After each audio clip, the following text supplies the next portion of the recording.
Yeah. Are we ready, Adrian? We're recording. We're ready. All right. Welcome.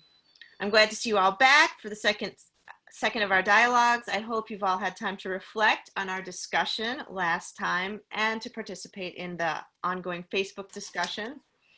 Once again, it is our hope that by speaking from the heart and listening deeply, that you will all understand each other better and learn something about each other that will continue to strengthen our ability to collaborate across political divides. Let me tell you a little bit about the flow of our second dialogue. We will begin by reviewing our communication agreements for our time together. Then there will be a quick go around in which you introduce yourself and say something about what you learned from last time and what you hope to gain from this second round. Following that, you will have about a half an hour for less structured conversation, the questions of genuine interest, and we'll go over those later. And then finally, you will have time at the end for each of you to say some closing words. That will conclude the reflective structured dialogue, and then we will turn it over to Alice, who will do a kind of debriefing and discussion of where we want to go from here. My role as facilitator is to guide you through the dialogue and ensure that the agreements you make with each other are followed or renegotiated. I'm just going to briefly review the agreements regarding the spirit of our speaking and listening. We will speak for ourselves and from our own experience. We will not criticize the views of other participants or attempt to convince them. We will listen with resilience when we hear something that is hard to hear. Regarding the form of our speaking and listening, we will participate within the time frames and share speaking time. We will not interrupt except to indicate that we cannot hear a speaker, and we will pass if we do not wish to speak. So is each of you prepared to commit to these agreements as best you can, and allow me to remind you if you slip or forget? Yes. Yes. Yeah. I'm so sorry. I'm going to let my dog in, otherwise she won't stop. She needs to listen to the agreements. No interrupting. She's trying to convince you instead of listening with resilience. Okay, she's in. Reminder, there will always be those. There will always be those. All right. Now we're going to go into the introduction. Let's start by going around and saying your name, something you learned from the last discussion, and something you hope to clarify today. Anyone, feel free to begin. I'm going to start. My name is Shyam Sriram. I'm a visiting assistant professor at Butler University in Indianapolis. And what I learned last time was that I think civil discourse is possible. But what I also, I think made clear in the Facebook group, even though I wasn't as involved, and I'll explain that in a second, is that we are all a very privileged group to be able to even have this conversation. We're just a bunch of elites, talking about how our elitism can be handled because we're so nice to each other. And I think that's the big takeaway is I wonder if there's a way to have this discourse, but in a way where we're talking to people who aren't in the positions of privilege that we have. And I think it would be much more difficult to maintain, like a respectful dignity dialogue than, as far as I'd like to get out of today is, and I'll also just say that because I'm teaching face-to-face next week at a university and most of my colleagues are teaching online, I just haven't had much time. So I wasn't able to commit to the Facebook group as much as I thought I would. So I'd like to use the time today to be able to maybe wrap up some of the discussions I started to engage in and then wasn't able to fulfill. Thank you. Sure.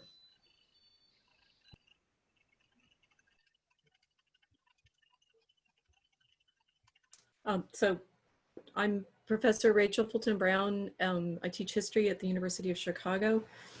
My first thought is I'm always way too eager to speak up first. So,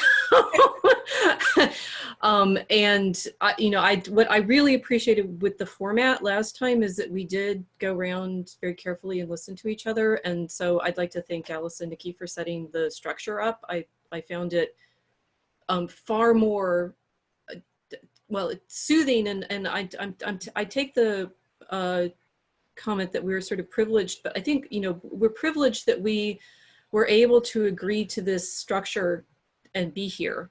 I'd be curious to talk about the sort of question of what we are elites in the sense that we're all very highly educated. But the sort of under what circumstances can you create what is in effect a social game, right? We have rules, we have a structure, we've agreed to abide by them. And how is it that we can carry that kind of, I mean, it's a sports metaphor, right? That kind of game structure into other sorts of situations. But I'm immediately very, very grateful that we were given this practice in this setting. So thank you. Thank you. Okay, I'll go next. My name is Valerie Leonard. I am the founder of nonprofit Utopia. I am a very, very engaged citizen from North Lawndale. We have a lot of issues. Sometimes I feel like I'm fighting a hydra-headed monster. And I'm at a point now where I'm kind of laying a little bit low as far as activism is concerned, but I don't know if this is really the time to lay low. It's times like this that one really ought not lay low, but that's neither here nor there. What I learned last week is everything is not as cut and dry as I thought it was. You know, I before these conversations, I tended to have thought of myself as progressive, as a quote unquote liberal. But then I listened to the more conservative amongst us. And I'm like, I can get with that. I mean, that's me, that's me, that's me. So I think what I'm learning is we're not our labels. And every situation is different. You know, what I'm concerned about in our society is that people are willing to die for labels, and they can even see things the same, but because they are committed more to the label than the ideal or the principle, then people are willing to lay down their lives and for those, you know, just to say they want to fight.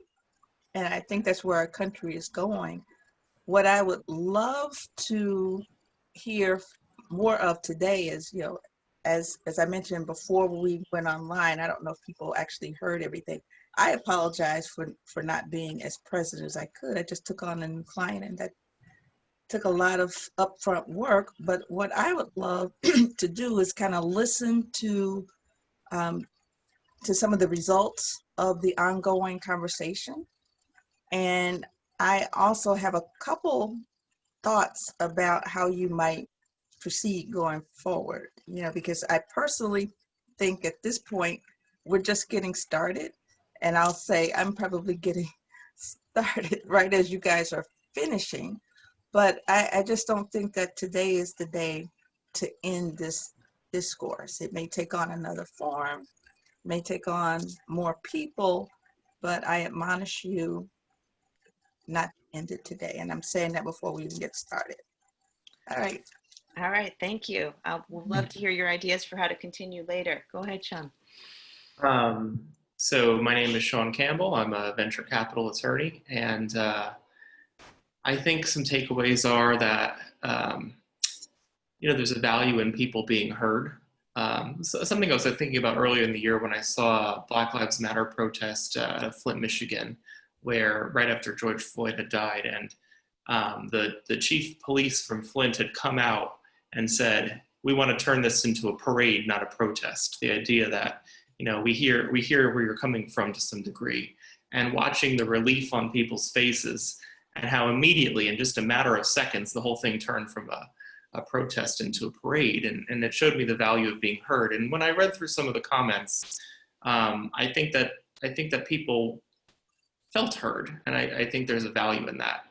As far as some of the comments and elitism, I mean, I'm a person with an advanced degree that reads a lot in my spare time, and I couldn't follow half of what I was reading, even though I appreciate it on some level. But I'm like, so I think, as I believe Barry had put it, it was demanding of energy, and so I felt that way at times.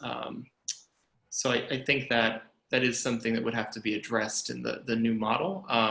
Again, I would never want to censor what people are saying. That's not my goal. And I appreciate the people who are speaking. And I would love to, it's one of those things where if we were sitting face to face, I'm sure we'd have a great conversation and I would enjoy it very much. And I enjoyed the conversation online as well. But definitely something that we'll have to look and calibrate to some extent, I think, moving forward. So that's my thoughts for now. Thank you, Sean.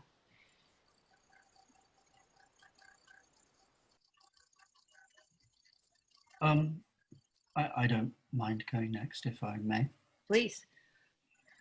My name is Paul Wadey. I'm a psychotherapist and a clinical supervisor in the UK. I very much enjoyed our framed dialogue here last time. I thought it was really constructive.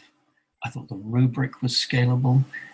In other words, the format was scalable. I thought it worked, and it could be changed to kind of embrace different numbers of people. I thought that was great. I really enjoyed meeting all of you. I haven't actually had very lengthy conversations with many of you, and but those conversations I did have, I found very edifying. I found very enjoyable. As is often the case, individuals are so much more interesting and agreeable and fine than groups. Groups tend to operate in strange ways. So my hopes were to, and I don't want to sound like Miss World, but to maintain dignity seems like a marvelous idea as far as I'm concerned.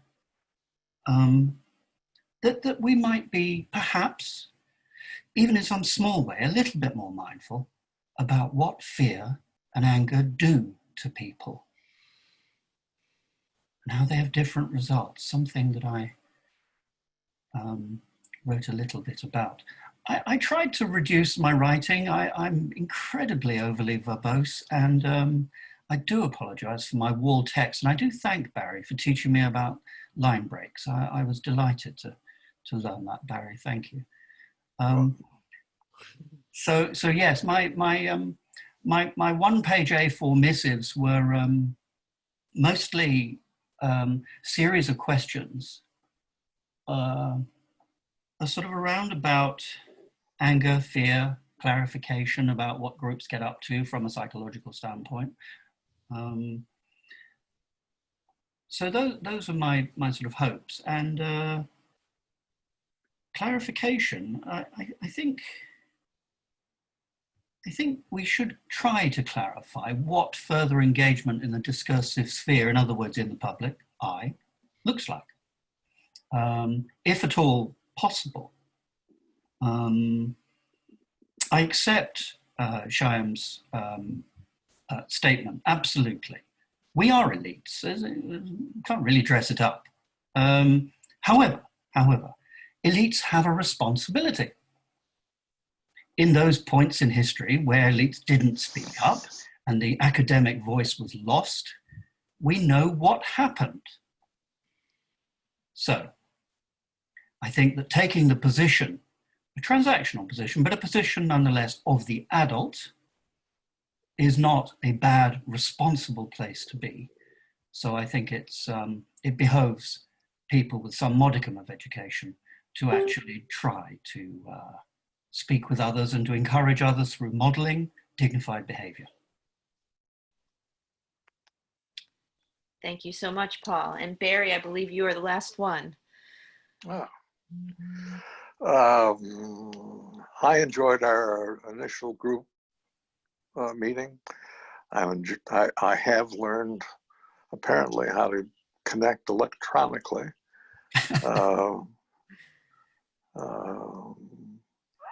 I did find some of the conversation interesting and demanding and I think I didn't introduce myself. People, I think, know that I'm a retired child analyst from Chicago to Texas.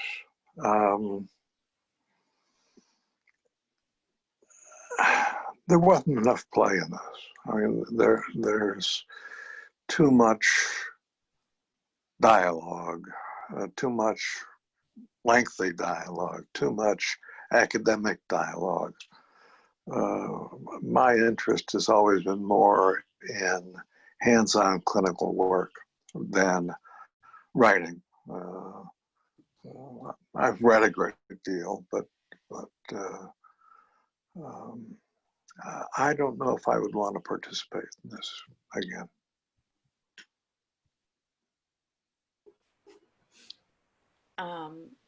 Is there anything you hope for in this particular discussion, Barry?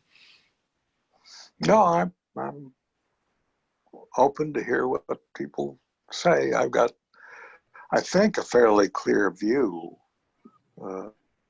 of people's positions, and I see them as, it's important that it was polite, but I think unchanging.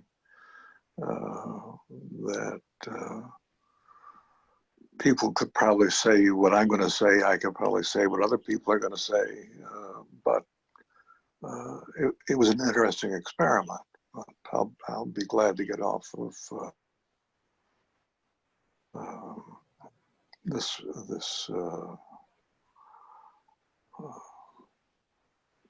whatever this app is. Okay, let's move on to the discussion. We're now at the point where you're able to talk more freely. It's important to remember why you're here, not to debate or convince, but to speak from your heart and to reflect on your views and try your best to understand others. This is the time to make connections between what is on your mind and things that other people have said. You can ask a question, pursue a theme, explore similarities and differences, or comment on what you've heard. So you may ask a question such as, is there something someone said you'd like to understand better? Note a point of learning. Have you heard something that stirred fresh thoughts or feelings? Add a thought. Has an interesting theme or idea emerged that you would like to add to? Or clarify differences? Have you heard something you disagreed with? If so, first check to see if you've understood it correctly, and then say what was distressing to you and why. The intention here is for everyone to have an opportunity to speak or ask a question. Remember, you have agreed to share speaking time. I'm going to let us have a minute of silence, and then we will start the questions.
Okay, who would like to ask a question of an individual or of the whole group to get us started? Yeah, Sean? also just a reminder, it's okay that other people, my name is pronounced Sham. The Y is tricky. I think sometimes people want to call me Shyam, or in India they say Shyam, but Sham is acceptable. I actually want to start out with something that I started to discuss with Rachel, which was about Trump's sudden announcement last week that the UAE and Israel are now at peace. which I only learned when I watched Jared Kushner defend the position on Fox News. So I just wanted to ask Rachel. So Rachel mentioned in the comment, I wrote something about how on Facebook that this was like just a political ploy. And Rachel said something like, isn't everything political? And I thought we could just kind of talk about that briefly, because I want to just kind of go back, like the definition of what is politics that like my students learn and all that is this classic definition from Harold Laswell from like the 50s. Politics is who gets what, when, and how. And I agree that policy is all derived from politics, but I wanted to ask Rachel if she could expand on her thinking a little bit more, which is there ever a time when a policy maybe just comes out that is actually just good? Or does it always have to be linked to a political goal? Oh, sure. So I thought you said it was a political ploy. No, it was. I mean, I thought it was a political ploy. You thought it was a political ploy, and so you're asking me whether I think there's anything that's simply good. Yeah, exactly. Can I answer? Can I talk about political ploy a bit first? Anything you want. Okay.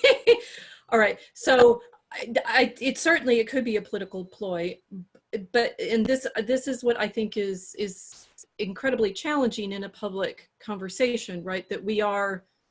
If you go to Aristotle, if I can be a little academic about it, there are two different modes that people speak in: rhetorical and logical, right? Dialectical. And most of what happens in a public conversation is going to be on the level of rhetoric, right? You're going to be on the level of trying to persuade people to a particular position. And just, I was making some notes based on the group's feeling about how things played out in our little political public conversation on the Facebook. And there's, you know, what I hear is a lot of emotional responses about the way we engage, the kinds of things that we could say.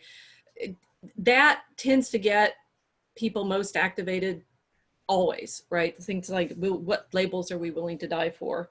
The example that Sean gave of changing the parade, not a protest, but a parade, and just changing the word, change the entire engagement for everyone. That, you know, wall text is a problem in a social media context when people are scrolling through fast and you can't read deeply, right? And so there's a kind of fast pace to a social media context, or you know, sort of what kinds of, you know, like whether we think it's a nice thing to play in these groups or not, or whether, as Barry said, it's not hands-on enough and it doesn't feel like a real game.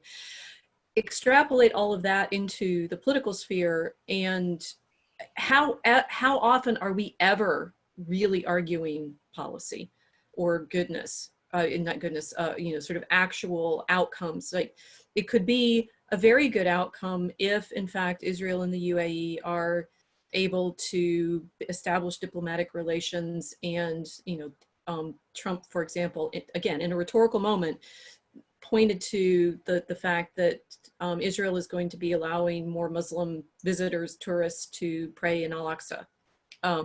So, you know, there's a goodness there, but it's interesting that your response in the Facebook group was to say, oh, but that's political, right? And it's like, well, yes, because we're always trying to persuade each other to particular positions. So that's why I say all of it's going to be feel like a ploy in that sense, if you don't already agree with it, and feel reassuring and comforting if you do agree with it. Is it possible for human beings to speak only in dialectic? I doubt it, right? I doubt that people are ever going to be able to not, you know, it's like, how hard is it to put aside your need to be emotionally invested, or to be persuaded, or to, you know, be charged by the change in terms from protest to parade, right? It's a simple little rhetorical switch, change the whole mood of the group. And politics is generally working on that rhetorical level.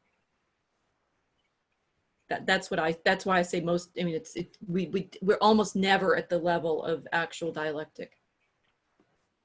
Thank you, that was great. May I Did I, respond? no, can I say, did I persuade you, right? And it's like, look at me, right? No, and this is a problem. It's like, if Barry's not liking this format, look at what I can do, right? I can gesture, I can write, I can engage you, it's like all of these body stuff that's very interesting in this video mode. Wall text, Paul, this is just an example, right? Wall text is a kind of rhetorical ploy. It's like, I'm going to give you a full wall of me thinking rather than a crisp little response. Social media has its own rhetorical power in terms of text, and emojis and stuff like that. It's like, what's so interesting about our problem in engaging with each other is, at what point are we never using rhetoric? It's almost impossible. Sorry, Paul. No.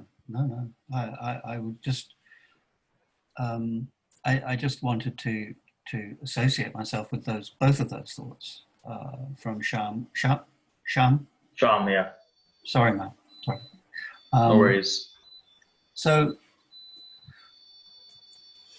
it's a great question, isn't it?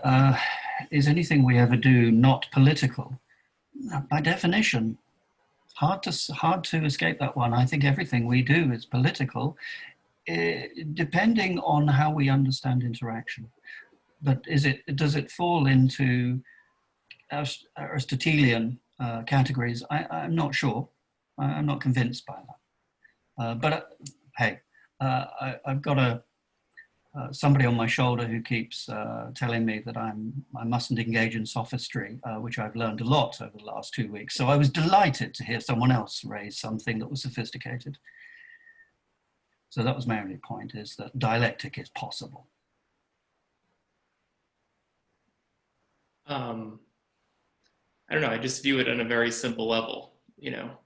Two countries have established diplomatic ties. I think that's great. I'm a big fan of how the Camp David Accords came about. I've always loved that story.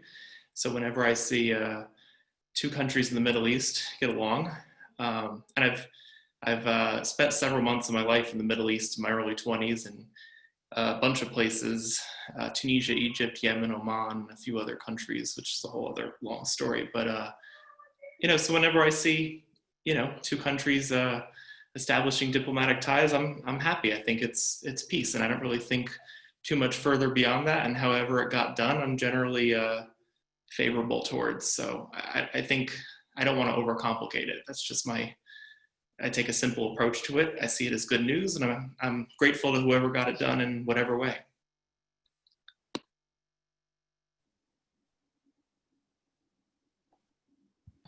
I think the question that, again, because I wasn't very involved on the Facebook group, and I regret that, but I also was super busy, I think, again, I agreed with Rachel that this kind of this grid-like dialogue, video dialogue is the way to do it. That wall text or just long posts, you start to forget, you almost forget by the second paragraph why you're even reading what you're reading.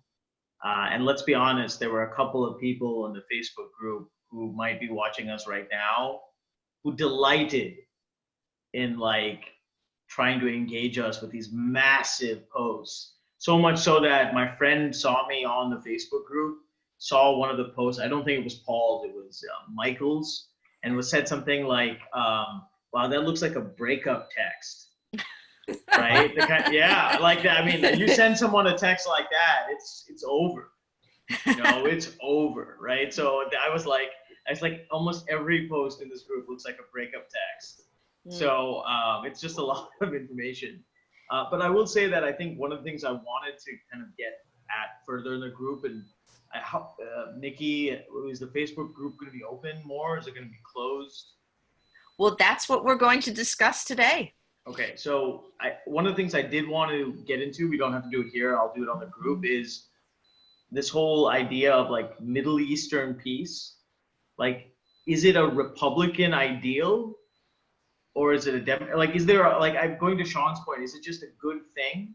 Or is there a partisan component? And I think there is a partisan component, but they mean very different things.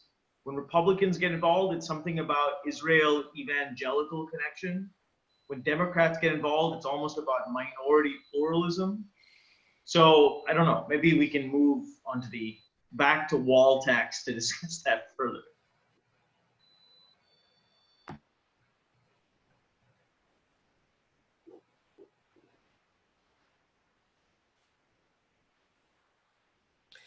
So one thing I'd kind of like to talk about, and it did come up in some of the Facebook exchanges, is the use of these charged labels, right? And Valerie's saying finding out that people are more than their labels, but keeping on my sort of rhetoric theme, there are ways of talking that have automatic, you know, it's like, nothing has a built-in trigger, right? In the sense that you have to be, to a certain extent, the words have to be situated in a sort of particular context for them to turn into triggers.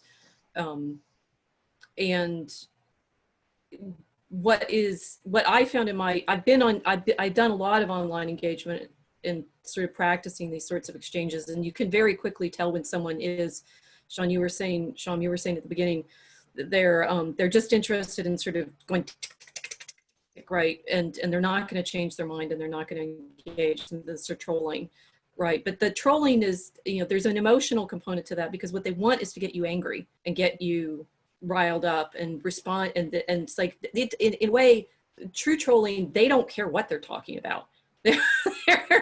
It's all emotional, and it's all about getting you to respond one way or another. Now, how that plays into the political conversations, that's where it's sort of tricky, because, you know, the whole sort of political structure that we have set up in our republic is you got to get the votes, right? So how do you do that? And the easiest way to do that is the way we play sports, which I used that sports analogy at the beginning, is get people riled up to vote for your team, right?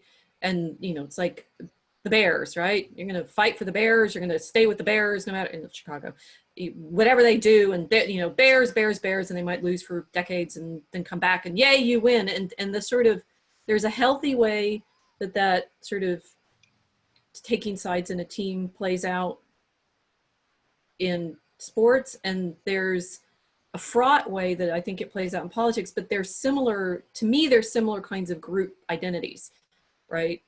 That you are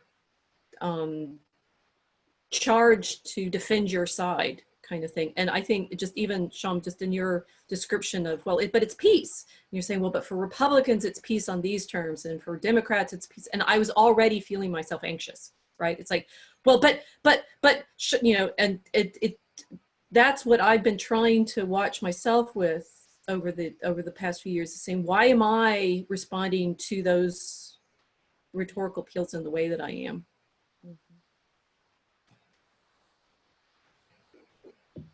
And Rachel, maybe that goes back to that book, which I forget the author now, that America is simply Prozac nation.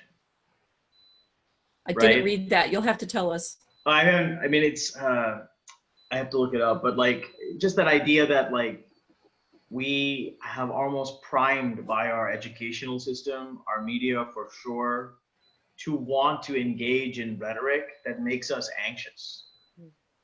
Like in our, it's fun. It's fun. It's fun till like, it's fun till, you know, so it's not, it's fun till it's not, you know, like, and then you're watching Silver Linings Playbook and you're like, I can relate to all the Klonopin that they're on, you know, like, no, we don't want to be there, but yeah. It's fun. And that's why I think we really should do more sports, because otherwise you don't get the sort of emotional practice at that kind of competition. If you do it in the political sphere and it's in fact an emotional practice, it's going to get out of control. You're not going to be able to sit down and say, okay, what's the best arrangement between these two countries? There's some truth in that. But is it not also the case that we practice these things in the sports around the dining table when we're growing up? That the interpersonal skills, the skills of everyday language and interaction and behavior and holding on to beliefs and negotiating those beliefs are practiced around the dining table if we're lucky enough to have a dining table. So again, a slightly elite reference there, but it would be warming to believe that young people are learning these skills prior to reaching the sports field. So Paul, to your point, I just finished teaching a summer course, which was for our incoming students this fall. And it was about how COVID has affected American life, and it was co-taught by 14 professors. And one of the units we just finished was about sports.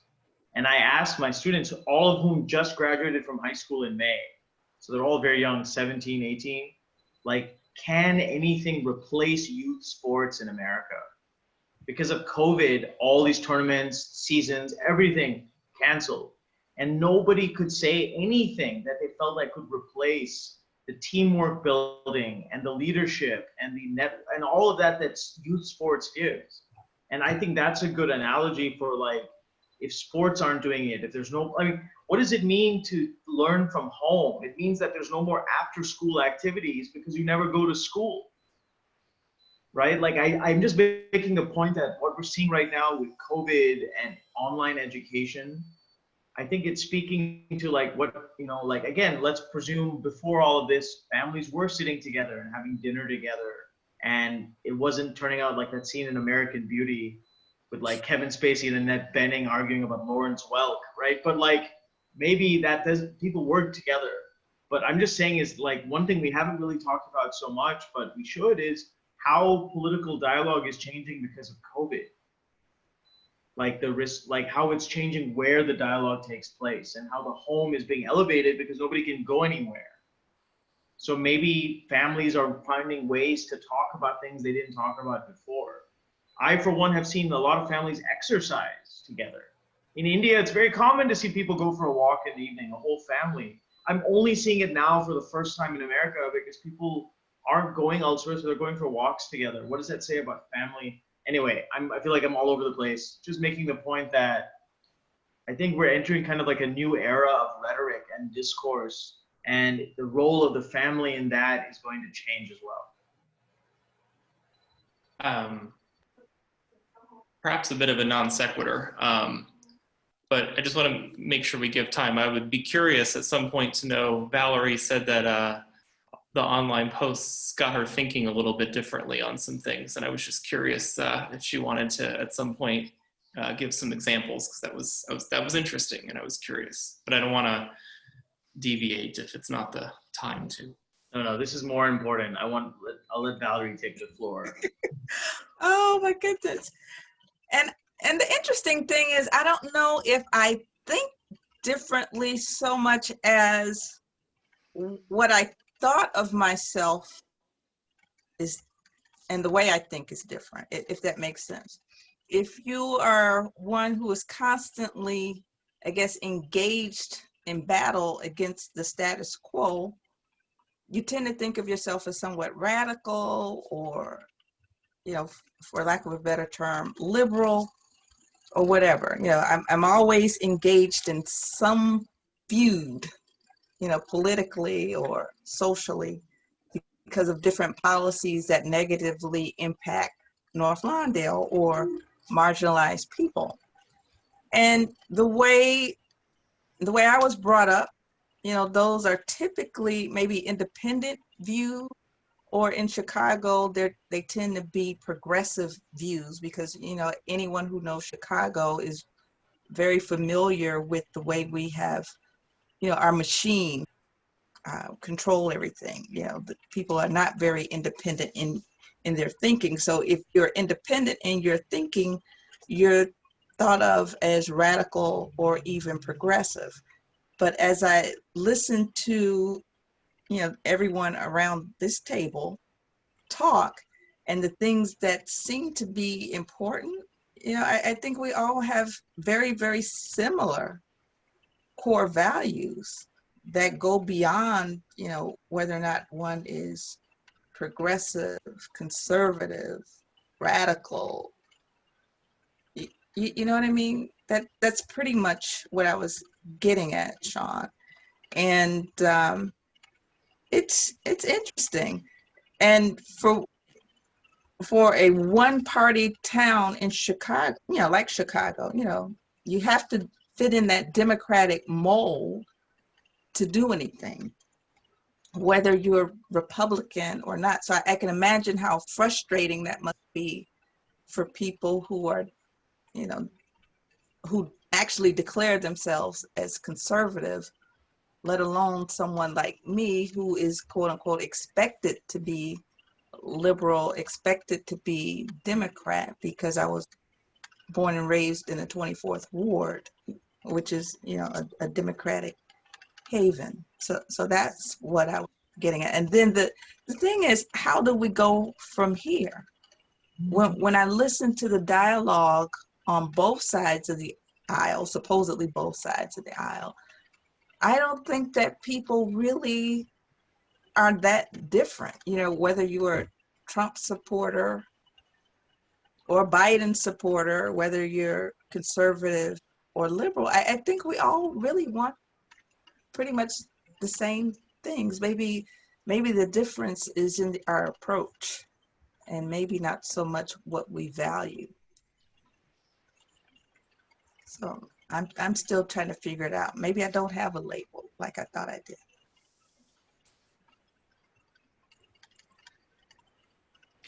So Valerie, thank you. What I found is I was having a conversation with my husband this morning and sort of trying to figure out how did I end up recognizing myself as conservative, right? Because I've lived in Chicago now since '94, which makes me not a native, but a longtime resident. Yeah, right?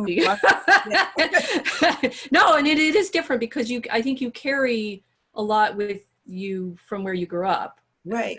And I didn't grow up here, but most of what has happened to me over the last, you know, it's like 8 to 10 years is I just felt at odds with some of the ways people were talking about things, and then started reading, right? And you sort of read around trying to find out who else is, and it's a lot rhetoric, right? And I'll go back to that. Yeah. But who else is talking in the ways that make sense to me?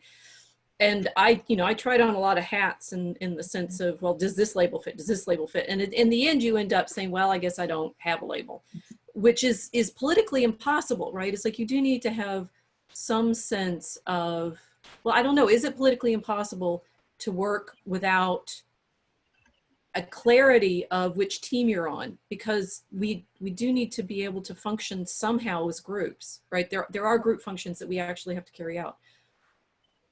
I think it depends on what your objective is. You know, if your objective is to be president of the United States, I think you can't. He tried. Right. You just can't be independent, I don't think, and be president. But I think it's very possible to be independent and, you know, have a lower level office. And I think it's possible to be independent and influence policy. And in fact, I think the people who probably have the greatest influence might be those independent thinkers, you know, that tend to step away from the crowd and be able to influence others. You know, a little bit of the irony in this conversation too, and I respect what Valerie's saying 100% is, but even your position, Valerie, as someone who grew up in Chicago, I was also born in Chicago, but my parents are immigrants. Yeah. So for immigrants or the children of immigrants, the socialization often does not happen in the home, right? Like, because the parents are still new to America, so the lessons that you expect to learn from your parents, you may not learn and then have to learn it somewhere else. Mm-hmm. So I grew up in the 80s, so of course I heard a lot about Ronald Reagan, and I know my dad and mom voted for Reagan in, I think, the 84 election when they were citizens, but I think they did so because they didn't know really who to vote for, and I think the option was Walter Mondale or things. So I think they went with Reagan because I think a lot of Indian doctors felt that Reagan was very pro-business. Mm-hmm. Again, something about malpractice insurance. I don't know. I'm just saying is that, like, the cues sometimes you don't get. I don't think I even really called myself a Democrat until I started college. And when I was college, Clinton was president. So for me, there's always been this idea about representation, like what party seems like it would be a better fit. But I know I'm just going to your point that, like, I agree. I think labels, we put a lot of labels on ourselves. And then I think you made a point about people want to live up to an expectation of what that label represents. But I think that's impossible for some groups of people because the label itself doesn't encompass everything you want it to say, right? Mm-hmm. Like, yeah. So. Yeah, so it was interesting. You know, I can remember doing protests around the creation of a TIF, not because I don't like TIFs, but I wanted to make sure that the interests of the folks in North Lawndale were represented, because after all, TIFs are financed by poor people often to... Excuse me, what's a TIF? I was going to ask if everyone knew if that was a Yeah. Chicago thing or a universal thing. Tax incremental financing. Yes. It's like a small tax, like maybe 1/10 of 1% on something, but then it in the long run will pay for projects and other things. Yeah, and typically what they do is they look at an area that's considered blight. There are like 17 different criteria that need to be followed. And in Chicago, I think only 6 or 7 need to be present in order for you to declare a TIF. So at the time the TIF is created, they do evaluation of the property. And at that time, any money that is going to the general fund of the city, you know, it continues to go, whatever that amount is. But over time, when you create that TIF, there's more development. So any new development that comes in, the tax money stays in that area. Any money that comes as a result of changes in assessments stay in that area. So over time, there are literally districts that 98% of the money that comes through stays in that district. And as a result of the money staying in that district, you have funds in the city of Chicago that still continue. You have to raise taxes to continue to pay that general obligation off, if that makes sense, the general fund. So in many instances where these TIFs are created in blighted areas and poor areas, the money is used to finance new development, and that development by and large doesn't benefit the people who live there. So I was on a soapbox, you know, for several years about the need to reform, to make sure that whatever TIF dollars are generated, because, you know, over time, I think we calculated that the money that came from the community would actually be 4 times what was actually generated by development from the TIF. So the poor people really weren't so poor after all. But at any rate, when we were doing our protest at City Hall about the way this particular TIF could potentially displace people and how the budget was really divvied up in a way that would benefit either nonprofits or developers and not so much people who live there, the people who stood with us in the city of Chicago were not the quote unquote progressive Democrats. You know, at the time we were protesting, you had Daley in office. The people who stood with the poor people from other communities were either Republicans or libertarians. And the Democrats, by and large, you know, until Tom Tresser came along, you know, by and large, and Ben Jarofsky did not support, you know, what we were doing. You know, the line was, we need to have these TIFs in order to create economic development. You know, and over time, we've been able to prove that, you know, Lawndale was an area, it was going to be developed with or without TIFs, you know, because the market was there. But the point I'm making is we can't necessarily assume that because we live in a certain place that our thoughts are going to be pretty much like the people that live around us. And we can't assume that because other people label themselves as liberals, or if we call ourselves Democrats and they call themselves Democrats, that they're going to think the same and that they're necessarily going to be aligned with you when the rubber meets the road. I'm so sorry. This time is going so fast. We're almost done with this section. And I'm aware, Barry, that you have not asked a question either to a specific participant or to the group. Is there anything you would like to ask or just pull together for us? No, I'm good. Can I respond to Valerie? Yes, I think we have time for sort of one more discourse before we have to close. Yes. And I'm sorry for the soliloquy. No, I know. And thank you for saying all of that. And that's exactly what I've experienced. Right. And what I think there is, I've been trying to break this down. And one way I've heard there's a difference in let me see if I can say it quick, whether we think in terms of system or tradition. Mm-hmm. And system, this tends to be the way social scientists speak in the sort of scientific academic conversation, and the Democrat voice seems to me to be more supportive of academia in those terms. That we look to, sort of systemic answers to fixing things. And so you see this community and say, well, it's suffering. And so we need to fix the system. And the tip that you're describing is going to come in, and the systemic fit will work everything, but it has unintended consequences, it sounds to me what you were protesting, right? It's the people who, it's not in fact going to have the benefits that you all are projecting on the basis of this systemic difference. It's going to hurt them. And we think we could do it better this way, right? Right. From my perspective, and this is why conservative is a funny label, because politically it's used to put people on sides that I don't support, right? I have learned that. But the sense of here's a structure, an institution, a neighborhood, a school, a market that's working in this way.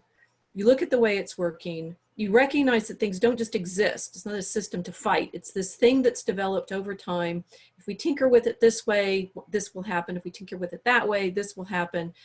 Tradition technically is something handed on, right? So it's constantly being reinvented and remade and recalibrated. And typically, not necessarily, because Republicans can get systemic in their conversation too. It's the market, and it has to be the free market. We can't touch that, and you have to let it work the way it does, and so forth, right? If you're in system thinking, it's a sort of curious problem of who actually gets to be agents, who actually gets to fix the problem. And then I think then we end up in these very interesting political, is it going to be the elite, managerial discussion, or is it going to be the people who live in the neighborhood who know how these particular businesses and schools work, and where are you going to give the agency, and so forth. And that most of the time, okay, that's my theory right now, system versus tradition. And you can find yourself politically on opposite sides of where you thought you were, depending on whose agency you're actually defending. Mm-hmm. It's a great point. And whether you're willing to accept unintended consequences of what originally felt like good ideas, right? It's like, yeah, they are good ideas. And I never have been anti-TIF, and I'm not anti-TIF, but I am against using TIF funds in a way that doesn't benefit the people who are actually investing, which is the people from the community. That would be, if I may jump in, that would be an excellent opportunity for both and thinking, wouldn't it not? I mean, you could do both, could you not? Right. It seems to me that a tradition, by definition, doesn't like change. And a system usually operates, being a systemic theorist myself, I can tell you that I would suggest, rather than tell you, that getting people together and talking in the round about looking at whole problems is extremely useful. So I think, there's no reason why there can't be a cross-pollination between tradition and systemic thinking. And I think that is dialectic, but let's ditch the posh word and let's use it's both and thinking. Yeah, that's good rhetoric. Unfortunately, and that's a good note to end on, we're out of time for this unstructured portion, and now it's time for the final go-around where we stop the reflection and then we go into the debriefing portion. Mhm. So if everyone would just like to jump in and say what you're going to take away from this, and anything that you'd like to add that you feel like you need to bring this to a close right now. So I'm going to start and say that this has been helpful for me. I am turning some part of this into a assignment, not just an assignment. My American politics class, they're going to do a thing where I'm going to start by asking them, what are your values? And my plan is by the end of the semester, especially with the November election, like literally in the thing is by the end of the semester, they have this, like, I'm going to have them write something about how their values, their underlying values affect who they are, and have those values shifted over the semester as the election has been going on. So this has already generated in my mind a fantastic assignment and engagement with self. I may probably going to share with them the original link also for our original dialogue so they have an idea. And I'm probably going to use this also as a template to how to do respectful dialogue, civil dialogue. And I think it'd actually be very beneficial on Zoom because so many of my students are going to be using Zoom for, learning on the side. One thing I have learned from this that I don't like, which is interesting because so much of what I do is I study race and ethnicity and all these things, is I somehow cringed a couple of times on Facebook where I was tagged to present a person of color response. And I not with any malice, whomever tagged me, but like, I just realized I don't want to be in that position, right? Like, I am not white, clearly, but because I believe I'm so open to ideas and thinking and change, I don't feel like I speak for anyone except me. I don't want to be the South Asian voice. I don't want to be the minority voice. I just want to be Sham, who speaks from a position of intellect, but also learning from others. So I cringed when I was tagged in posts that said, Valerie, Sham, we'd love to hear your opinions. And I'm like, I don't want to be reduced to that. Which I think ties into my comment I made a few weeks ago about why I'm opposed to affirmative action. I don't want to receive anything in my life because I am not what the majority is. It's just not interesting to me. So I just wanted to share that kind of feedback moving forward. And I saw it kind of as tokenism. I don't want to be a token. It's interesting because when we set this up, we were looking for representatives of 3 conservatives, 3 liberals, a couple of people of color, an old person, a young person, women, men, just get it equal. Right. And since it's preceded, we're all very unique, complex human beings. And the divides seem to have disappeared as I listen to you talk. And I find that very gratifying and interesting because we are so quick to, you say something that has a political voice or a racial voice or a socioeconomic voice, then there are people who follow who don't know what you're talking about. You're talking about tips. I didn't know what that was, but I can see people saying, oh, she's on my side or I'm on her side. And then it takes on a life of its own and it becomes a thing. It becomes a label. Right. How we can fight for something or against something without it becoming that sporting match of, I'm right and you're wrong and I'm going to defeat you. Right. I'm hoping that setting up something like this could help students understand the issues, both sides of an issue, but also understand the differences, the human differences that impact the way people feel and solve problems from there, not because my side's going to win. But my side is going to win. I'm just joking, but as I listen to you talk and to everyone talk, again, I think that this is not the day to end this. I'm thinking that this model could be instructive at different levels. You know, as Sham said, he's going to work on it with his class, but I could see this actually impacting curriculum, you know, with CPS, and having kids really understand, you know, this could be used not only for civics, but, you know, other conversations. And I think also another place where this could be useful in the city of Chicago is with our Department of Human Relations, you know, where they try to negotiate common ground between organizations or communities that don't necessarily see eye to eye. And this could even be taken onto, you know, an international stage, as you would. There's a group, an international group called Civicus, where they have conversations that are similar to what we do in Chicago on the Table, which is sponsored by Chicago Community Trust, where they convene simultaneous conversations around the city where people are discussing problems that could impact their community. But Civicus focuses internationally. They take those types of conversations among people who don't really get along, who would typically not talk, and then come to agreement. So I think you have a very, very powerful model. And Nikki and Alice, I hope you don't stop today. That's what I'm saying. Oh, we don't intend to. But yeah, we'd like to hear other arenas.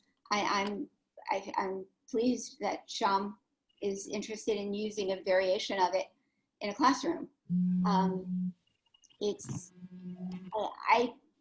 think face to face, we tend to be nicer to each other. And True. online, we tend to be more aggressive. So but also more authentic in a certain way. So something about moving back and forth might, you know, allow a deepening without cutting off the humanity of the person that you're going to be talking to next week. Hopefully, without COVID, we'll actually be able to go out to lunch or meet at an event. But this is good enough. But it humanizing each other, and then allowing that little bit of regression where we can insult each other or, you know, fight in a way that we can't in this arena. I kind of like that, that back and forth. Yeah. So I just want to make sure we get through the other 4 members for the closing, and then we'll move on to the debriefing. So just the other people who haven't said their final remarks, and then we'll cut this and start the other section. We're already there, sorry. Okay, so I'm meta-analysis girl, regardless. And I think, you know, it's like recognizing, so it's reassuring to me that Valerie found that she was surprised at our ability to converse. I think recognizing that that was the goal of the group, right? To be able to sit and listen. And it would be different if we were actually like having to decide a policy that was affecting a real neighborhood. Oh, that's right. That's true. And so, I mean, of alternative models, I say I'm both a teacher and a fencer and a variety of other things. And so, you know, the teacher in me recognizes, you know, I set up a classroom. I've blogged about everything by now, but I've blogged about this, you know, a classroom is a kind of sacred space to me where you test out dangerous stuff and nothing bad happens because the teacher's there to make sure that the game is played in those. And I see Alice and Nikki giving us that context. As a fencer, I recognize, you know, sometimes, and the salute at the beginning of the bout really matters. Like you have to salute and, you know, you acknowledge that you're not going to go outside of the bounds of certain kinds of behavior. But finding yourself actually needing to win in a engagement and being able to stay calm and, you know, appreciate your weaknesses, appreciate your opponent's strengths and so forth, that's a totally different emotional engagement. And so this model works well for the exploration of ideas and testing stuff out and finding nuances and the both ands and stuff. But sometimes you're going to be in situations where it's you in or don't. And so, you know, I'll save my further meta-analysis on social media for the next segment, I think. But this model works really well for one purpose. And it's not a model that works for all situations that we might need to practice, I'd say. Mm-hmm. So, you know, do you want to set up a classroom? It's like, I think that this, I was thinking, if you want students to understand how easy it is to end up taking sides on stuff that they didn't think they were going to take sides on, in my Eurociv class, one of the, you know, we go through medieval and early modern and modern, and one of the things we have to talk about modern is the 30s and actual fascism and actual communism and actual Nazis and actual you know, debates that brought different groups to power. And I've in the past had, and I've heard that students don't like doing this because like, how could she make them take the side of the Nazis? I'm like, I want you to see how easy it was.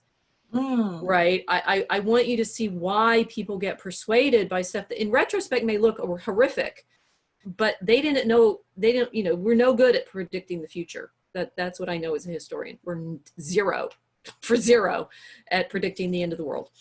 So you know, practice setting up a model where you can also understand what it's like to take a position and defend it and realize how, you know, sort of Lord of the Flies problem, how easy it is to get yourself caught up in that engagement would also be an interesting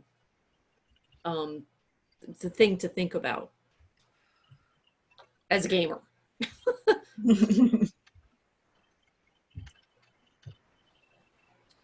Shall I go next? Mm-hmm. So my understanding of this framework is to encourage dialogue, is to encourage talk across perceived boundaries. It's not about competition. Whenever there is competition, it seems to me that it's a race to the bottom. Dialogue forums, like this one, are about something else. They're not about recreating Lord of the Flies. They're about creating true consensus. And a true consensus isn't global agreement. A true consensus, in discursive terms, is simply the ability to sit down and say, I agree to listen.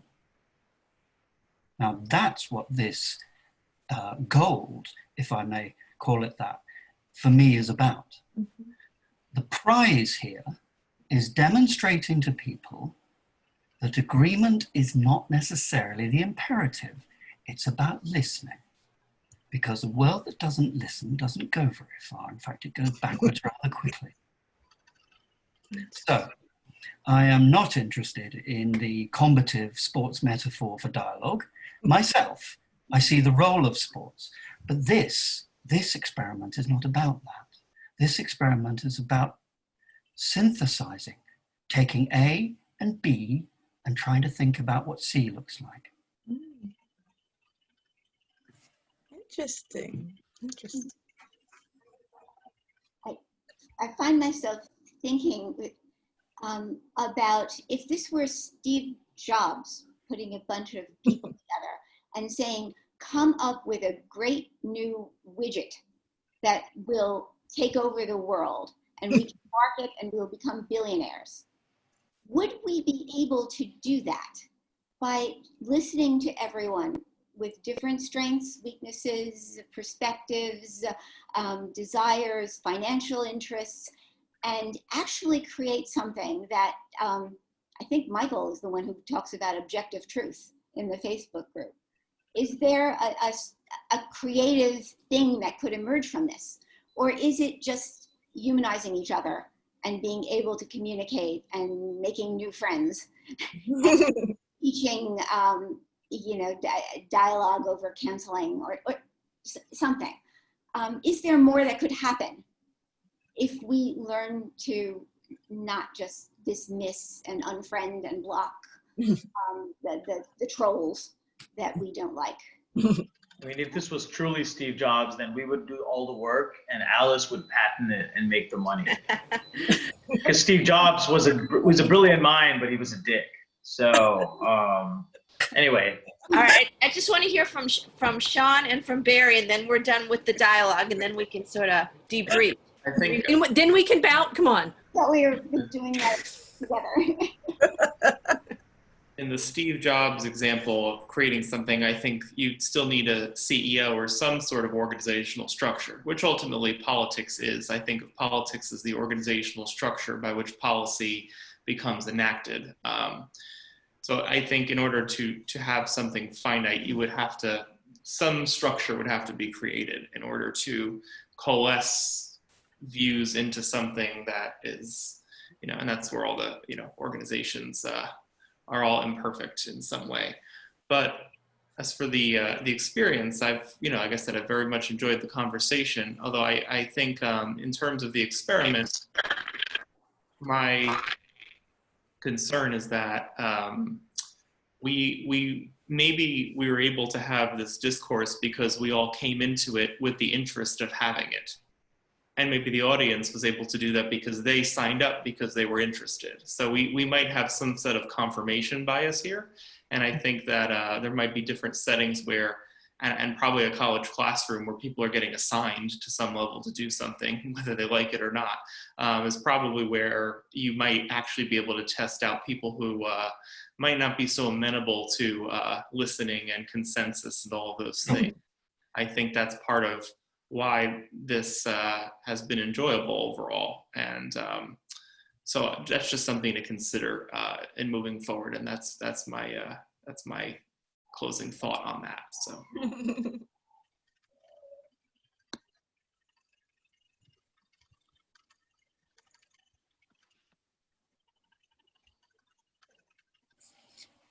Barry, do you want to add any final thoughts before we kind of debrief? Yes, but in general, that I have enjoyed the face-to-face discussions more than I have the writing in Facebook. Interesting because I feel more capable in writing than I do in speaking. So I do have, I have problems with Facebook in part because of the way that it's hard to follow a train of thought or a train of conversation. I think I've mastered a way of doing it. I think it would help me if we all had pictures there. I'm terrible with names, and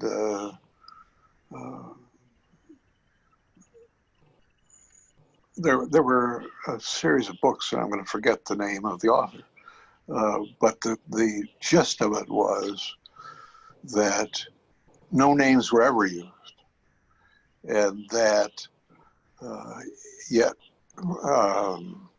remembrances, I think, is one. You could recognize who was speaking by their tone and by the subject.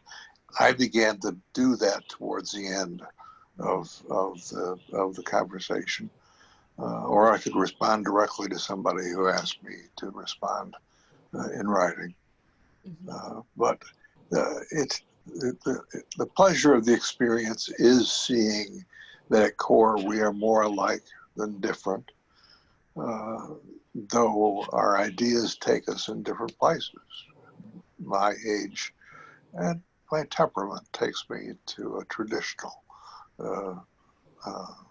position, but it's been fun. Barry, I should say that I, for one, really appreciated the way you were able to articulate your convictions simply.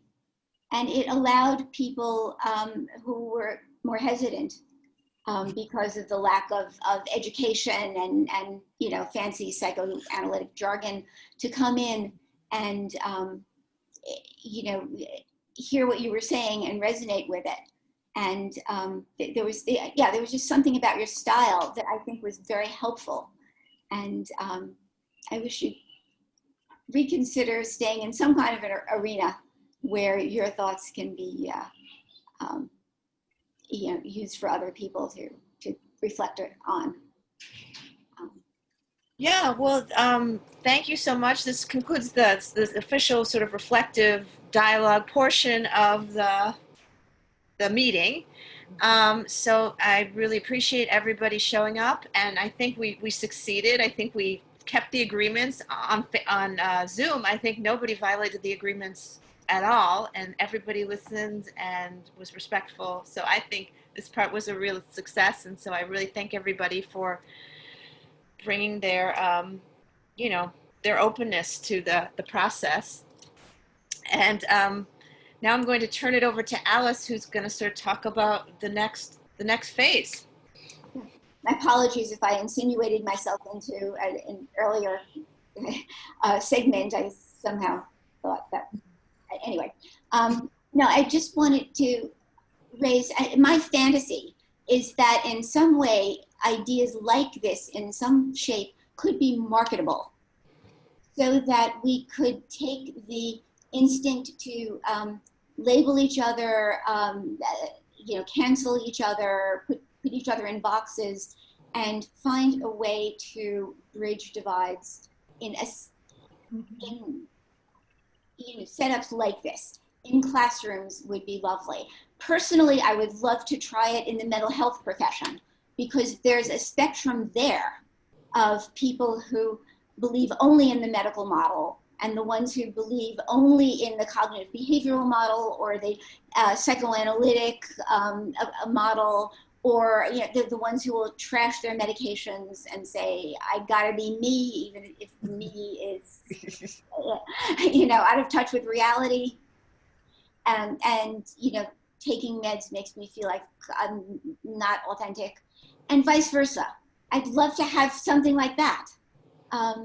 If we were talking about Israel, Palestine, Middle East, US, that's another subgroup where dialogues could happen. I can think of many more. I don't know. What do you think about? So what if we continue to meet? Okay, here's the thing is, I have to concur with Barry for a different reason. I mean, the Facebook thing, like, I understand, it's just, there's so much going on there. And it is really difficult to follow one train of thought and then another point comes up. And I mean, I'm guilty of that as well, because there was a whole other dialogue going on, and then I was just like, patriotism. Let's talk about patriotism. But I wanted, and then Paul beautifully brought up jingoism, and then it was great. I believe it was Paul who brought up jingoism. Oh, I'm sure it was 700 words. Yeah, but the point is that I'm wondering now, what if we, I don't know, close the Facebook group, but that we met and also like let people join and like pick certain topics. And for example, I'm writing an article right now for a medical journal about the history of anti-masking laws in the US. And it's bringing up all sorts of fascinating things, and masks have become this metaphor for so many things. And I'm wondering if like we could talk about, like, just pick certain topics that allowed us to gauge the things that are at the base of what's going on. And maybe there's a series of prompts, because I have to say the prompts were really helpful last time. And the kind of the micro journaling and writing things out. So maybe something like that, if like, I don't know, once a month we were able to do something, especially with an election coming up in the US and all sorts of stuff coming out of that. I don't know. And again, like, I'm a political scientist, so I'm coming from one place, but there's so many things that this conversation has stirred in me about all sorts of things related to the mind and how we view ourselves and how we let others view us. So I don't know if other people would concur. I'd absolutely concur with that. I think those are great ideas, and I totally concur. And my question becomes, we do these conversations to what end? What do we want to come from the conversations? And this is something I'm asking myself too. So I don't know if anyone has seen this movie called The Village. It's not a very good movie, and it's M. Night Shyamalan, so he's all over the place. But I think the conclusion, our goal is we set up a commune just for us and the people we're close to. You want to call it a kibbutz? It's a kibbutz, okay? But if you want to call it something else, what I'm saying is that's the goal, is we set up our own colony. Now you sound like those Atlas Shrugged people that want to go off. No, I fucking hate Ayn Rand, right? But yeah. But I'm just saying. So can I reflect? Just I've been a lot on social media groups and give some conversation from that. Groups have a sort of life and dynamic, right? And I have blogged a lot over the last year about my experience in Milo's Telegram chat, which I'm really not participating very much in right now because things happen. There's the challenge of this kind of engagement conversation is the long-term, it's like you want a long-term dynamic. Eventually you start realizing, contrary to Paul, I appreciate that you don't want to end up in competition, but people will, right? And oh no, I've got nothing against competition. I just see it as a lower form than dialectical engagement. That's all. Well, I don't, right? And I see them as two different modes, and that's what I was describing. But at some point, and this I've experienced in my own Telegram chat, right? Somebody has to be in charge, and sometimes you have to make clear decisions about, whether or not someone's behaving well, or whether, what's the direction of the group, right? Is there a project that we're actually working on together that if people are willing to bind together to participate in? And there, the sort of comings and goings, to me, it's like a church problem, right? You have to be constantly willing to bring in new members. You have to figure out how to keep it alive. If the old members become too possessive of the group, then that creates problems because groups that can't keep bringing new members in die, and so forth. So yeah, in terms of what you're hoping to build as a long-term engagement, expect it to go through a variety of life cycles, which then start teaching you about why things like churches have so much trouble. As institutions, right? It's like we're trying to build a little institution. What's that mean? Is it a school? Is it a fencing stall? Is it a monastery? What structure of practice and goal do we have? And I think we've worked really well in this setting with this structure because we were clear when it was a dialogue with dignity, good name, right? And sort of how long do you carry on that? If that's our primary goal, then we keep doing that. But eventually people are going to start saying, but I want to do X, or I want to do Y. Action needs to lead from contemplation. Yes. So what if we thought separately and together about different ways that we could use this model, this way of thinking, develop a course, write a paper, do a Facebook group or something, and come back together and share possibilities. Build different churches. My religion is not a true religion. Evangelize the idea. Can I just say something? What alternatives are there, Rachel? It seems extremely savvy about the internet and social media and things. What do you think is available that doesn't have a massive overhead, that allows people to discuss things in a way that you found useful? Yeah. Well, the Zoom is interesting. It does take some practice, and I think that Nikki, you gave us sort of clear structure and moderated very purposefully and so forth, is why this succeeded, right? I was in a Zoom group that we were doing interviews and such, and it took us some months to learn not to talk over each other, because sort of jump in. There's dynamics that need developing. In terms of the written platforms, Facebook is very clunky, right? Mm-hmm. It sets up like there's a thread and you get lost in it. And Barry, if you were finding that frustrating, yeah, because you'll comment on a sub thread and that will turn into its own thread, and then how do you find the parent one and so forth. The chat that I'm in right now is on a platform called Telegram, which has its own sort of political kind of frisson, but a lot of it, you know, there's a lot of Christian groups and things like that. It is more of a running conversation. So there's not like a parent thread that you have to then respond to. It's actually an actual chat room, which has other difficulties, right? You can sort of go to sleep, wake up, and there's 1,000 comments, and you're gonna read through all of those. There's other, like Parlay as a platform is very hard to navigate and doesn't seem to be generating conversation. Twitter is a disaster. Don't try Twitter, right? It's Twitter is great for blurting at people, tagging people, like exciting them into paying attention to stuff, but its whole premise, one is that Twitter's anonymous, so you never know who anybody is, right? And that people like playing that game of just, you know, oh, if I can get you excited by what I said, that counts, right? So just thinking about the different social media platforms have different game structures, and that affects people's feeling of being able to, you know, what kind of game are you in? I've gone a long bit. I had another thought that's a different kind of thought. Everything in social media, the great currency is your attention. Your what? Attention.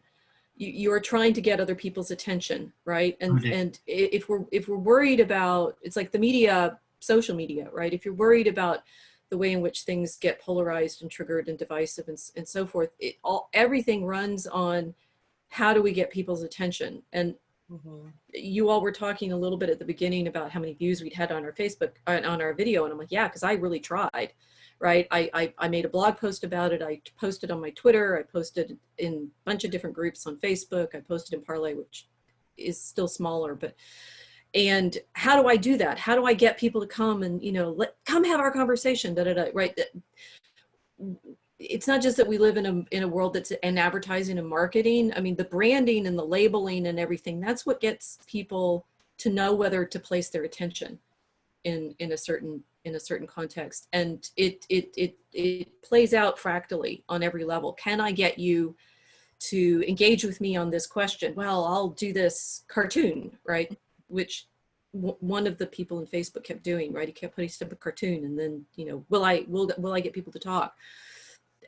In considering exactly the degree of rhetoric, again, to go back to my theme, you want to invest in getting people interested, I think will tell you what you want to do with this. How much you know, sort of like excite people, and where you're going to go with that. So is there a common goal? What are we exciting people about? And how can we do it separately and together so it doesn't intrude on what we do in our daily lives? I'm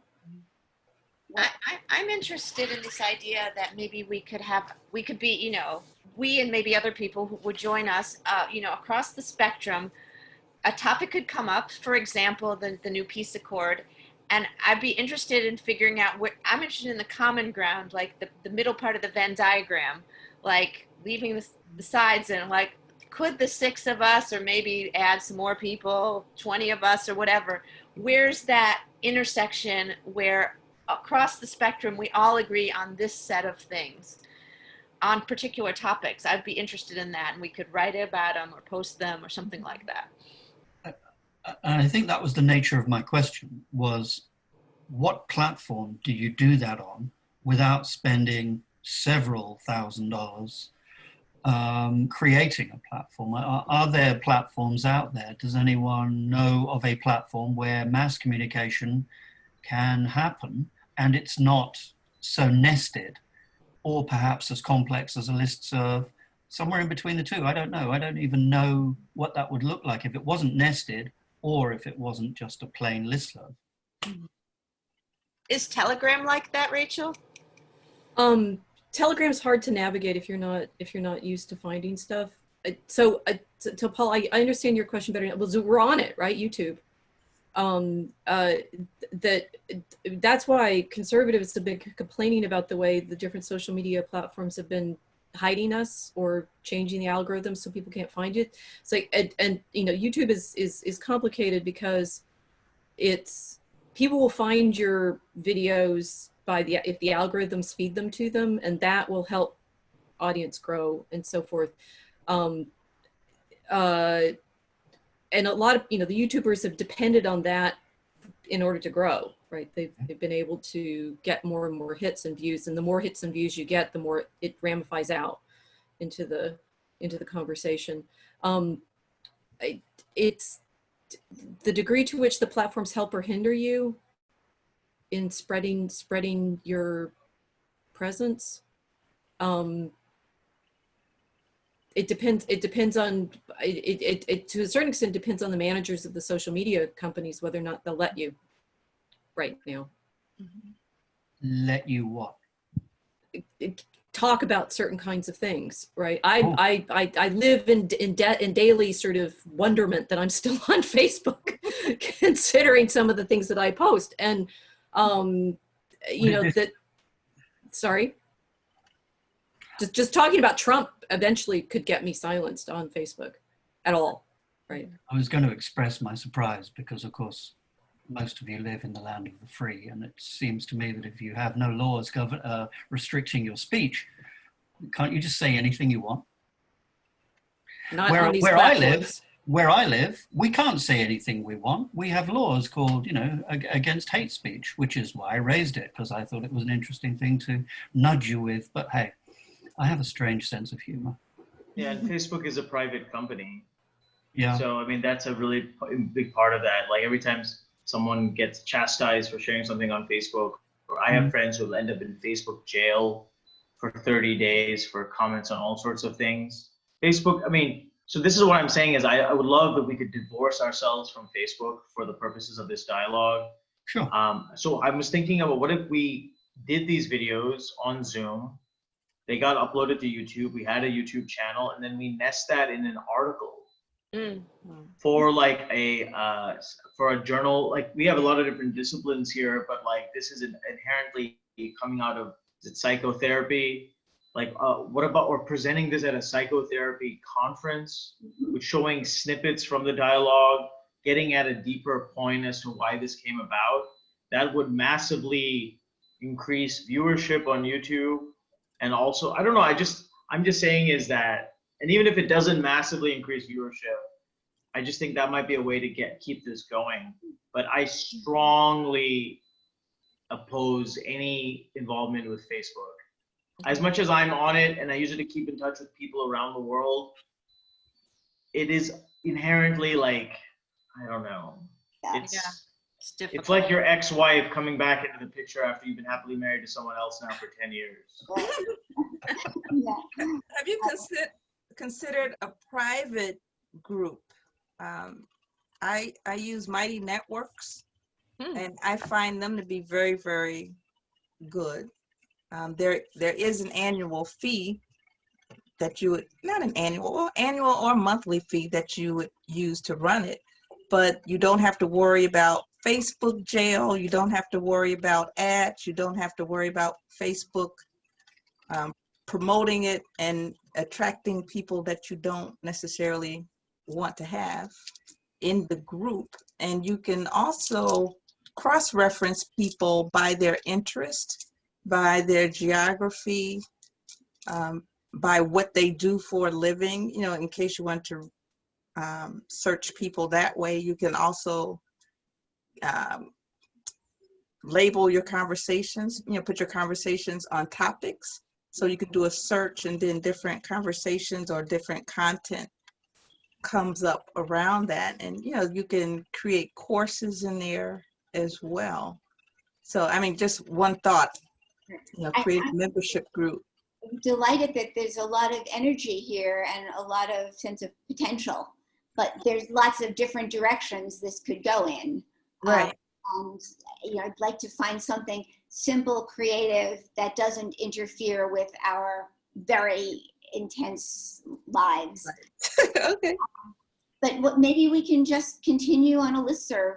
Maybe read some of the audience comments leave the Facebook group open for a little while and see if anything new happens, and then slowly transition.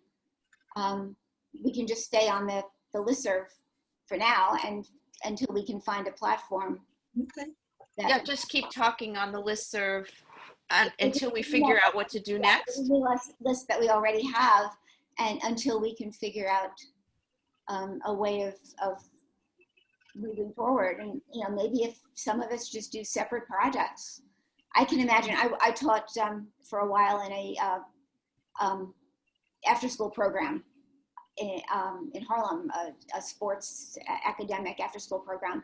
Might be able to re-engage them to do some kind of a student project like this. Right, and for those of us who might be interested in writing a paper, maybe we could discuss that on the listserv, set up another Zoom call, that kind of thing, and go forward with that in that way. Would you set up a listserv, Alice? Okay. Because we are kind of coming to the time boundary that we said we were going to have, so. Are people other than us still on the call? Maybe folks in the audience have some suggestions, if you don't mind my soliciting their input. Thanks for raising that, Valerie.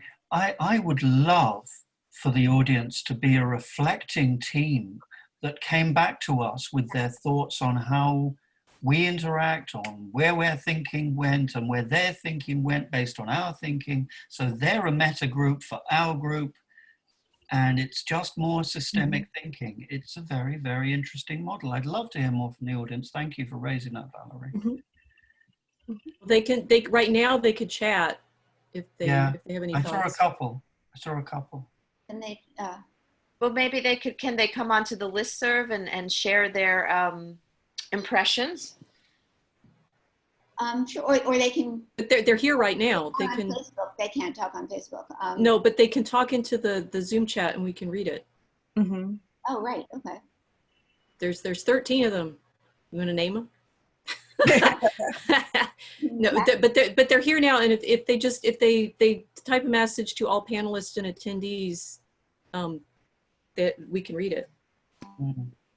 Oh yeah, so you can see them, huh? If we haven't scared them off already. Yeah, I No, was just there thinking, are 13 of them. They're still here. I was just thinking us talking about them and this like collective 12, 11. collective 10. down.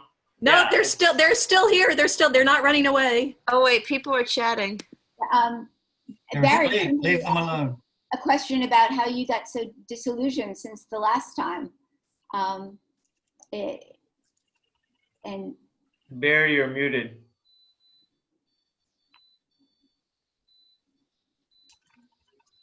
There, I'm talking. Thank you. Yeah.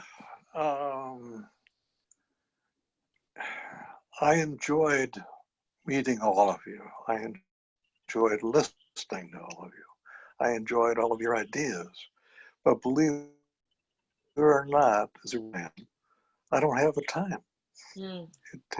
It takes up too much time, and I don't see personally the gain for it. I came in to represent the position that seemed unfillable. And I've done that. I've enjoyed the experiment, but I think I'm going to go back into retirement. Fair enough. Yeah. Are there any other questions? I mean, if we do write a paper about this, we can dedicate it to Snowbird Childress, which sounds like a character on MASH, like Hawkeye Pierce. Like I don't know. So We could consult you. Go back maybe. into retirement. Yes. It is enormously time consuming. Yeah. I think my pre-reading and then my reading plus background reading on what people were talking about has basically left me 12, 14 hours. No, that's not true. About 4 or 5 hours a day on top of what, usual work day. It's enormously time consuming. Yeah, the Facebook group is very time consuming if you stay on top of it. If you try to respond to people's comments, it could take all of your time. yeah, Paul, this is why people who are really involved on Facebook have no life outside of Facebook. Well, You know, I'm really, really tempted. I've written a draft paper on this, and you know, COVID is such an interesting topic for this very reason, because it amplifies the amount of isolation and therefore shows us, acts like a petri dish, for how isolation has us living this weird life. And it's not like the old-fashioned dusty-shouldered scholar who sat in a library and only spoke to the librarian. Picture of me. But actually, you know, the person who only gets their information from online and from Google and has wiki knowledge instead of book knowledge. Well, yeah, I think that's a very interesting topic. Anyway, I've sort of muddled together a draft. I think it's pretty appalling at this stage, but it does need some work. Paul, this is going to break your heart, but when I was just like a week before I finished my PhD, I was returning all my books to the library in California. And I met an undergrad in the elevator who was like, I'm graduating next month. I haven't checked a single book out of this library. Yeah. Yeah. So that's the thing. People don't even use books anymore. I know. Books are basically like sundials at this point. Like, Well, so I'm sorry. I mean, Rachel and I are probably the two people here who work mostly with teenagers, right? And yeah. Yeah. Okay, so I'd say thinking about this is very time consuming, and you do really have to want to commit to it. And I'm, you know, anxious, like I think all of us are, saying I don't have another commitment. But what I'm doing in my Telegram chat, and I do have teenagers, and some of them are listening possibly. I do have older people, and it's my poetry group, right? And we're sort of meeting daily to talk about this, writing a poem that we're doing, which is a kind of political joke right now. The centrism games, but modeled down Alexander Pope's Dunciad, so it's satire, blah, blah, blah. That one of the delightful things that you know, my big goal was to get, you know, these younger people who don't have, you know, the educational background to be reading Alexander Pope, or don't have the practice reading books. They learn from listening to videos a lot, right? But some of them, they're very, very, you would think they were well read, but what they're doing is listening to YouTube discussions, hours and hours. Well, they have other jobs, right? So they're driving and they listen to stuff. And so the sort of educational challenge of, and this is my tradition, right? It's like, things don't just, the system doesn't just exist out there, right? You have to read the books. You have to, you know, practice writing iambic pentameters. You have to, you know, recreate and educate. And how indeed do you, you know, enchant and entice people into skills and practices that they aren't being given any other instruction any other way. So, you know, that's what I'm using my Telegram chat for right now. We're writing poetry in order to get us back to a sort of skill level where you're engaging at that word choice level, which I think, you know, rhetorically really matters if we're going to be precise in our articulation of our thoughts. You want not to be rhetorical. You have to be able to know why, you know, we spent an hour yesterday arguing over, you know, one of the characters in the poem has a gown. She's a Hollywood character. And so should the gown be sparkly, bespoke, or tailored? Right? And it's like, how do we get, that's, as a teacher, that's where I am, right? Is how do we get people back to the level of really engaging in craft? And then I think you get people calm down in virtue and skill and are able to have better conversations about more complicated problems. I apologize, but I'm gonna have to step off a few minutes early. We're really over time, so I'm sort of the time boundary person. So I think we should probably stop and meet again on the listserv. Sounds good. Sure. Yeah, let's, you know, finish off the Facebook group if other audience members want to add their reactions to it, but then transition to a listserv where we will talk about going forward. Sounds good. Reasonable? Yep, sounds good. Bye-bye all. All right, great to see everybody. Thank you for participating. See you on the listserv and maybe another Zoom sometime. Oh, thank you, Nikki, and thank you, Alice. Thank you very much. Thank you, everyone.